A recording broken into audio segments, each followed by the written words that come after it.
All right, so today's batch is all about people making decisions that sound smart only in the beginning. We've got a company system that literally froze the entire business, a manager who thought just throw everything away was a solid policy, and finally a boss who could have paid a small amount and walked away, but instead managed to lose way more than just money. Here we go. I changed one part, the whole company froze. I used to work in the engineering department at a smaller manufacturing company, maybe 70 or 80 employees total. It was the kind of place where everyone wore multiple hats whether they wanted to or not, and if something needed doing, it usually landed on whoever looked the least busy. My role covered a lot of ground, but one of my main responsibilities was handling design changes, updating drawings, revising bills of materials, and making sure everything lined up before production touched anything. Before we tried to modernize, the process was messy but functional. We'd assemble a packet of physical documents, pass it from engineering to manufacturing, and sometimes it would bounce back and forth if multiple departments needed to weigh in. It wasn't pretty, and yes, papers occasionally disappeared into someone's pile of "I'll get to it later," but people understood how it worked. If something was urgent, you walked it over yourself and made eye contact until it got done. Then management decided it was time to drag us into the future with a software-driven engineering change system.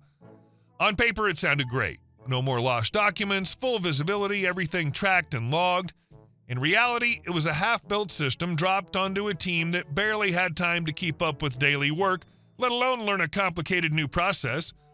Nobody really sat down to refine how it should work, so we were left with a blunt instrument instead of a useful tool. The biggest issue was how the system handled change orders. Once an item was entered into an engineering change order, it got completely locked down. That meant manufacturing couldn't build it, sales couldn't sell it, and if that part was used in multiple products, it effectively froze everything tied to it. I brought this up more than once. If we ever change something that's used across the board, I told my manager, we're going to shut down the entire company until it's approved. He didn't disagree. He'd nod, say something like, yeah, that's not ideal, and then go right back to whatever fire he was putting out that day. The problem was bigger than him. Fixing it would have required pulling in people from engineering, manufacturing, sales, and probably upper management to actually define a proper workflow. That never happened because nobody wanted to be the one to stop everything and deal with it. This is the classic everyone agrees but no one acts trap. Your manager wasn't disagreeing with you, he was just prioritizing his own daily fires over a systemic issue. Eventually, the exact scenario I'd warned about landed on my desk. I was assigned to make a design change to a hardware component that was used in every single machine we built. Not most machines, every machine. I walked into my manager's office and said, you realize as soon as I start this, nobody's going to be able to enter orders, right? He looked at me, paused for a second, and said, yeah, just do it. So I did. I entered the component into the system and started the change order process. Within about 30 minutes, the ripple effect kicked in. One of the sales guys showed up at my desk looking confused and annoyed. Hey, why can't I enter an order? The system keeps rejecting it. I didn't even look up from my screen because that component's in an active change order, I said. It's locked. He blinked at me and said, it's in every machine we sell. I nodded. Exactly. He walked off and I knew what was coming next. About 10 minutes later, the VP of the company showed up. Not an email, not a message. He came down in person, which almost never happened unless something was seriously wrong. What's going on? He asked, trying to keep his tone calm. I turned my monitor so he could see it and said, the system is doing exactly what it was designed to do. It's just not designed very well. He frowned. Can you fix it? I shook my head. Not by myself. The issue isn't this change, it's the process. You need everyone involved, engineering, manufacturing, sales, to actually sit down and define how this is supposed to work. Right now, it's just lock everything and hope for the best. He stood there for a second, clearly weighing his options, then pulled out his phone and started making calls. Within an hour, people were being dragged into a conference room whether they liked it or not. I wasn't even invited at first, which I found kind of funny, considering I'd been the one waving the red flag for months. About halfway through, someone came and got me so I could explain what I'd already been explaining for weeks. The next few days were a mix of frustration and progress. There were arguments, a lot of finger pointing, and more than one, "Why didn't we think of this earlier?" moment. But for once, the right people were actually in the same room at the same time, and decisions were being made instead of deferred. Meanwhile, the change order I'd started was fast-tracked so production and sales could get moving again. By the end of the week, we had a revised process. It wasn't perfect, but it was functional. Instead of locking down everything completely, there were stages where certain actions were still allowed, and critical components had a different workflow to prevent total shutdowns. It took a near standstill to get there, but we finally had something that made sense. After things settled down, my manager stopped by my desk and said, "You could have waited to bring that up." I just looked at him and said, "I've been bringing it up." He gave a half smile and walked off because there wasn't really anything else to say. To this day, I still tell that story in interviews when someone asks about solving a major problem. Not because I came up with some genius solution, but because sometimes the only way to fix a broken system is to let it break exactly the way you said it would. Turns out, when everything grinds to a halt, people suddenly find the time to pay attention. And our second story. Manager's bright idea, throw everything away. Manager's shocked face, priceless. I work as a custodian in a mid-sized office building. The kind where everything looks polished from the outside, but behind the scenes, it's just people trying to keep things from falling apart. My shift starts early, before anyone else shows up, which means I'm the one resetting everything after the chaos of the previous day. Bathrooms, trash, vacuuming, wiping down surfaces. It's not glamorous, but it's steady work, and I take a bit of pride in leaving the place better than I found it. One of my regular tasks is collecting trash from all the individual offices. Most people are pretty decent about using their bins, but every now and then you'll find loose papers scattered around, under desks, next to the trash can, or half hidden behind a chair. The thing is, not all paper looks like trash at a glance. Some of it's crumpled junk, sure, but some of it looks like actual documents. Contracts, notes, printed emails, stuff that might matter to someone. So I developed a simple system. If it was clearly trash, it went in the bag.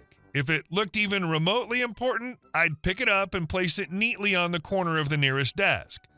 That way, whoever owned it could decide what to do. File it, shred it, toss it, whatever. I figured it was better to err on the side of caution than accidentally throw out something someone needed.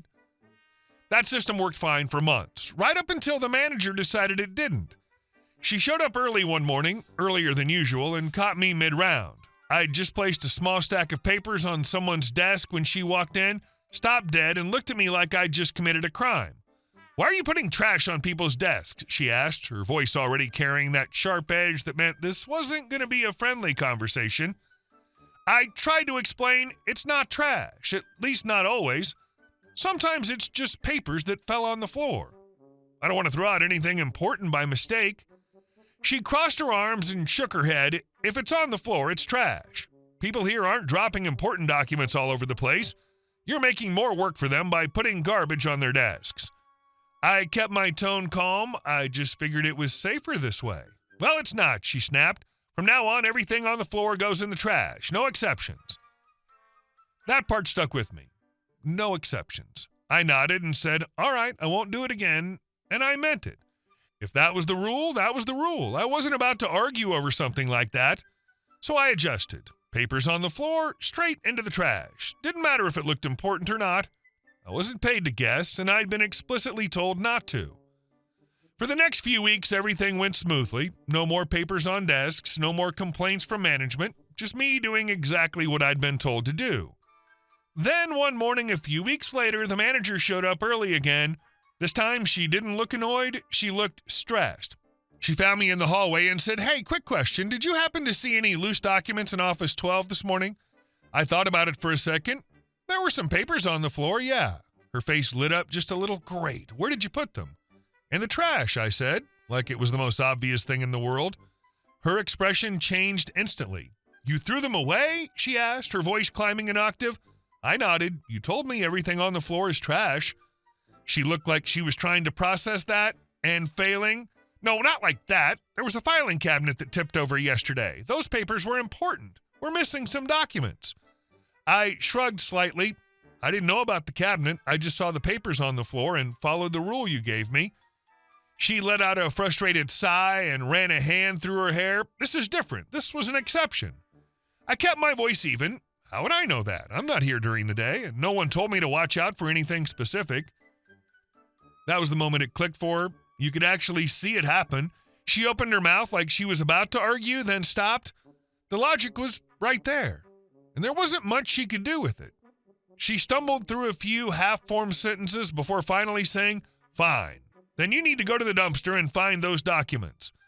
I glanced at the clock on the wall. The office opens in about 15 minutes. I still have a few things to finish before I leave. She stared at me for a second, clearly not used to being told no, then spun on her heel and said, "I'll handle it," before storming off. I went back to finishing my rounds, but I knew I wasn't done with that conversation yet. My car was parked near the dumpster, and there was no way she was going to let it go without one more attempt to rope me into it. As I worked, I thought about what I'd say when that moment came. Sure enough, when I walked out after finishing up, there she was, along with a couple of early arriving employees all gathered around the dumpster. The lid was open, and they were already digging through bags. When she saw me, she straightened up and called out, "Hey, you need to come help with this." I walked over just enough to be heard clearly, then stopped. "Ma'am," I said, "my job is to take out the trash. Your job is to make sure important documents don't end up in it." There was a brief silence, the kind where everyone hears exactly what was said, but no one wants to react first. Her face went tight, like she was deciding whether to argue or let it go. I didn't wait around to find out. I turned, got in my car, and left. A few hours later, I got a message from her. It was short and to the point. From now on, there would be a designated tray in each office where I could place any papers I found on the floor, and employees would be responsible for sorting them out themselves. No more confusion, no more everything is trash rule. I didn't reply. I didn't need to. The system I'd been using from the start was back, just with a new name and her approval stamped on it. She just reinstated your original system under a different name so she could pretend it was her idea. But you know, and she knows you know. The best part? You didn't have to say a word. The policy changed because the alternative was her digging through garbage every time she made a mistake. And our last story. Boss ended up paying me more money, then lost his company. Back when I was about 20, I landed a job at a small motorhome manufacturing company just outside a town in the Midlands.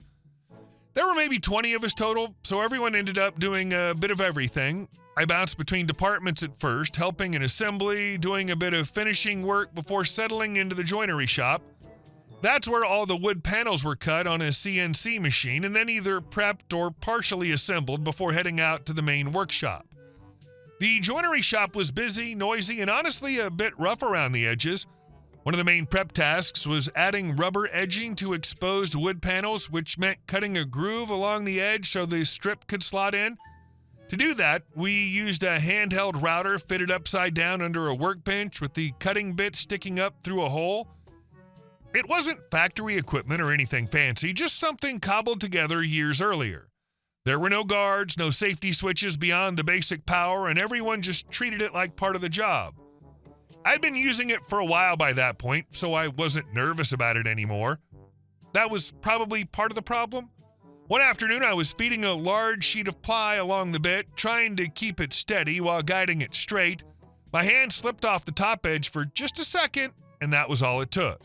My fingers went straight into the spinning bit before I even registered what had happened. I yanked my hand back and stared at it, trying to process what I was seeing. The tip of my middle finger was basically hanging on, split from about 3/4 of the way down the nail. My index and ring fingers were cut up pretty badly too, blood already dripping onto the floor. The joinery building was separate from the main workshop, and I was the only one in there at the time. I remember thinking, right, don't panic, while grabbing a rag and wrapping my hand as tight as I could.